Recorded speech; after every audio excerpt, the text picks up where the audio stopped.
Okay, we've got the eyes done now. And the eyes were done with a combination of solar gold and with white pearl on the little bits of his eyes, and then just to give some highlight here and here.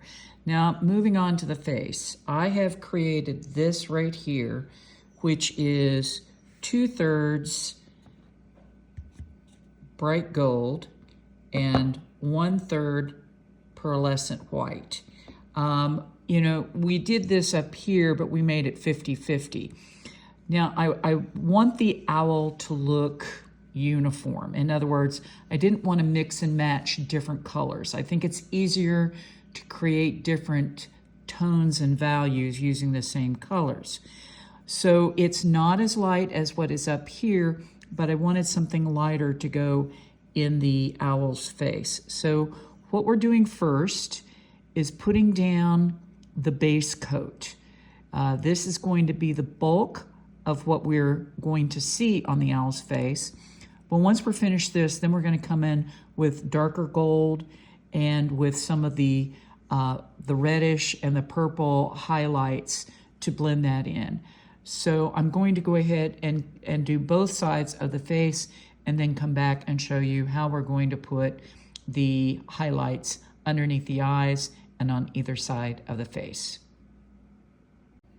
So I want to point something out as you're painting on denim. And this is an ongoing issue because of the weave. Now I'm going to zoom in here to the right side of his beak. And you'll see there's little bits like right there, right along the edge where you still see the denim. That's going to happen.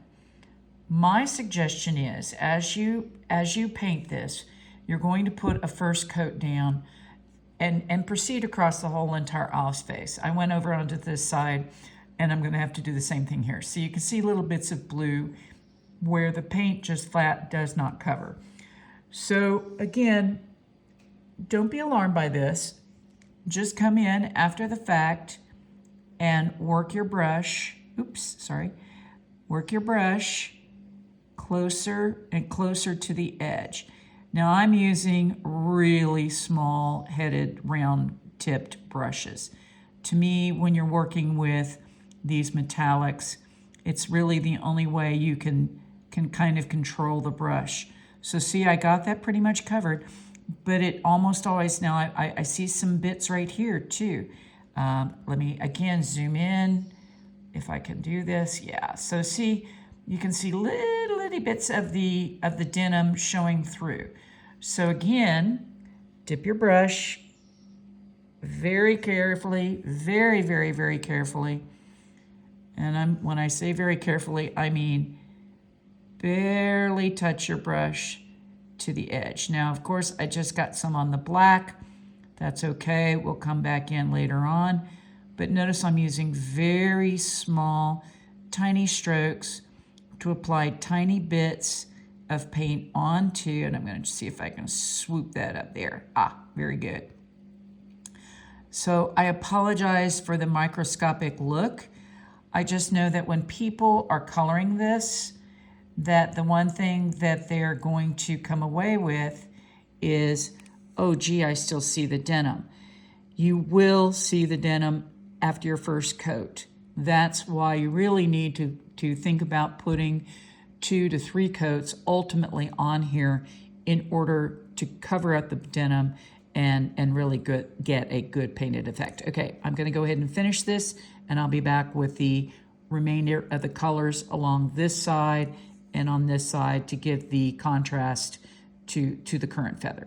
Okay, so this is the way the owl's face should look after you have painted under his eyes with the combination of bright gold and the pearlescent white combination.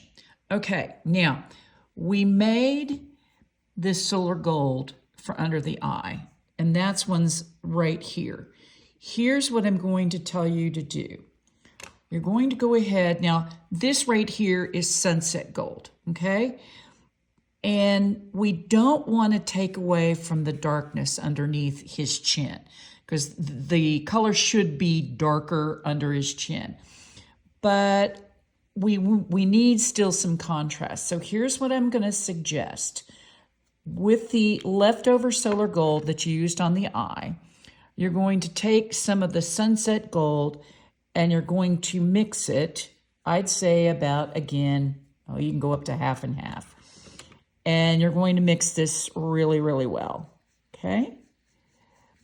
Now what you're creating is a lighter shade than what's underneath his chin.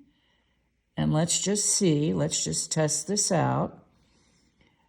Let's put a little bit right here,